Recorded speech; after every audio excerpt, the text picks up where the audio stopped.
Voici votre Dieu, c'est la vengeance qui vient. Isaïe 35, 4. Il y a dans la Bible quelques phrases redoutables de celles qui risquent de nous fâcher avec le bon Dieu pour toujours. En voici quelques-unes. Voici votre Dieu, c'est la vengeance qui vient, la revanche de Dieu, le sacrifice qui plaît à Dieu. C'est un cœur brisé, psaume 50. Il fallait que le Christ souffrit, Luc 24, 26. Œil pour œil, dent pour dent, Exode 21, 24.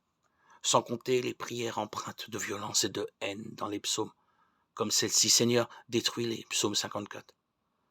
Peut-on vraiment reconnaître là une inspiration divine? Et pourtant, à en croire saint Paul, toute l'écriture est inspirée par Dieu, de Timothée 3, 16. Et que penser de ces mots souvent entendus, tels que rachat ou crainte de Dieu?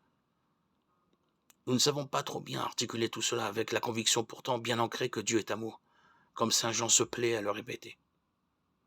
Alors ayons le courage de ne pas rester sur cette insatisfaction. Commençons par déblayer le terrain. Bien souvent, une lecture attentive suffira à nous éclairer.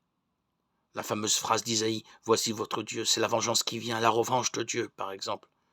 Donnez l'explication dans les mots suivants. Il vient lui-même et va vous sauver. Et le prophète illustre cette promesse par l'annonce de la guérison universelle.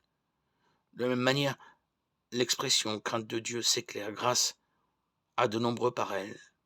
Par exemple, Dieu veille sur ceux qui le craignent, qui mettent leur espoir en son amour, psaume 32. Traduisez, ceux qui le craignent, ce sont ceux qui mettent leur espoir en son amour. On est loin de la peur, c'est même tout le contraire.